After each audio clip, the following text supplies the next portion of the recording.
اعوذ باللہ من الشیطان الرجیم بسم اللہ الرحمن الرحیم یوصیکم اللہ فی اولادکم للذکر مثل حظ الانثیین فإن كن نساء فوق اثنتين فلهن ثلثا ما ترك وإن كانت واحدة فلها النصف ولأبويه لكل واحد منهما السدس مما ترك إن كان له ولد فإن لم يكن له ولد وورثه أبواه فلأمه الثلث فإن كان له إخوة فلأمه السدس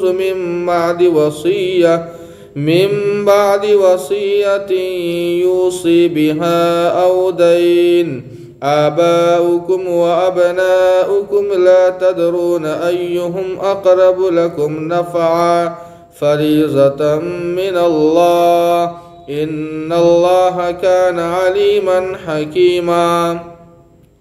اللہ تم لوگوں کو تمہاری اولاد کے بارے میں حکم دیتے ہیں کہ ایک مرد کا حصہ دو عورتوں کے حصے کے برابر ہوگا، پھر اگر صرف عورتیں ہی دو سے زیادہ ہوں تو متروکہ کا 2/3 ان کا حق ہے، اور اگر ایک ہی ہوں تو متروکہ کا آدھا، اور میت کے ماں باپ میں سے ہر ایک کے لیے متروکہ کا 1/6 حصہ ہے، بشرطے کہ میت کی اولاد ہو۔ اگر اس کی اولاد نہ ہو اور ماں باپ ہی اس کے وارث ہوں تو اس کی ماں کا حصہ 1/3 ہے۔ پھر اگر میت کے کئی بھائی ہوں تو اس کی ماں کا حق 1/6 حصہ ہے۔ اس نے جو وصیت کی ہو اس کو پورا کرنے یا قرض ادا کرنے کے بعد یہ حصے ہیں۔ تمہیں نہیں معلوم کہ تمہارے باپ اور تمہارے بیٹے میں سے کن سے تم کو زیادہ نفع پہنچے گا، یہ حصے اللہ کی طرف سے مقرر کیے ہوئے ہیں، بے شک اللہ خوب جاننے والے اور خوب دانا ہے۔ ناظرین، اس آیت کریمہ میں اللہ تعالیٰ نے مختلف رشتہ داروں کے حق میراث کو تفصیل سے بیان فرمایا ہے۔ اولاد کے حق میراث کے تعلق سے اللہ تعالیٰ نے 3 حالتوں کا تذکرہ فرمایا ہے۔ پہلی حالت تو یہ ہے کہ مرنے والے نے لڑکا اور لڑکی دونوں اولاد کو چھوڑا ہو۔ اس صورت کے اندر لڑکوں کا حصہ لڑکیوں کے مقابلے 2 گنا اور لڑکیوں کا حصہ لڑکوں کے مقابلے آدھا ہوگا۔ اس کی وجہ ظاہر ہے کہ شریعت نے ساری ذمہ داری نفقہ، سکنا، کفالت کی مردوں کے اوپر رکھی ہے، نہ کہ عورتوں کے اوپر۔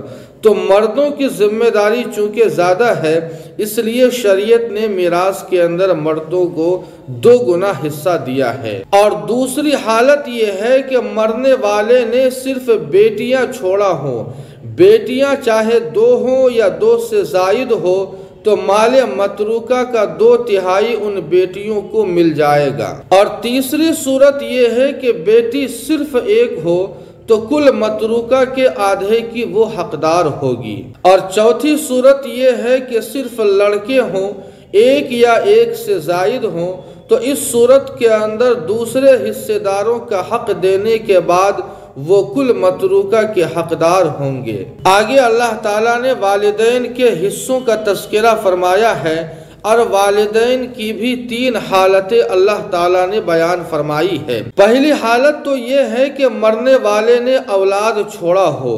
اس صورت کے اندر ماں باپ میں سے ہر ایک مال متروک کے 6 حصے کا حقدار ہوں گے۔ اور دوسری صورت یہ ہے کہ مرنے والے نے کوئی اولاد نہ چھوڑا ہو اور مرنے والے کا کوئی بھائی بھی نہ ہو، یا اگر بھائی ہو تو ایک ہو، تو اس صورت کے اندر مال متروک کا 1/3 ماں کو ملے گا، اور دیگر ورثہ کے درمیان تقسیم کرنے کے بعد جو بچ جائے گا وہ باپ کو مل جائے گا۔ اور تیسری صورت یہ ہے کہ مرنے والے نے کوئی اولاد نہ چھوڑا ہو اور بھائی ہو لیکن ایک سے زائد ہو، تو اس صورت کے اندر ماں کو 6 حصہ ملے گا، اور دیگر ورثہ کے درمیان تقسیم کرنے کے بعد جو بچ جائے گا وہ باپ کو مل جائے گا۔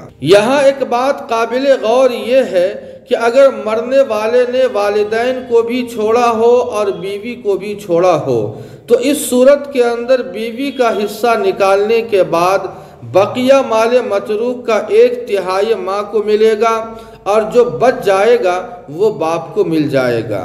آگے اللہ تعالیٰ فرماتے ہیں کہ میراث کے حصوں کی تقسیم قرض اور وصیت کی ادائیگی کے بعد ہوگی۔ پہلے مرنے والے کے قرض کو ادا کیا جائے گا، اس کے بعد اگر مرنے والے نے وصیت کی ہو اسے ادا کیا جائے گا۔ وصیت کے تعلق سے احادیث کے اندر 2 بہت ہی اہم اصول بیان فرمائے ہیں۔ ایک یہ کہ لا وصیت لوارث، یعنی وارث کے حق میں وصیت کا اعتبار نہیں ہوگا۔ دوسرے یہ کہ وصیت زیادہ سے زیادہ 1/3 میں جاری ہو سکتی ہے۔ اگر مرنے والے نے 1/3 سے زیادہ کی وصیت کی ہو تو اس صورت کے اندر ورثہ کی رضامندی ضروری ہے۔ اللہ پاک ہم سبوں کو عمل کی توفیق عطا فرمائے۔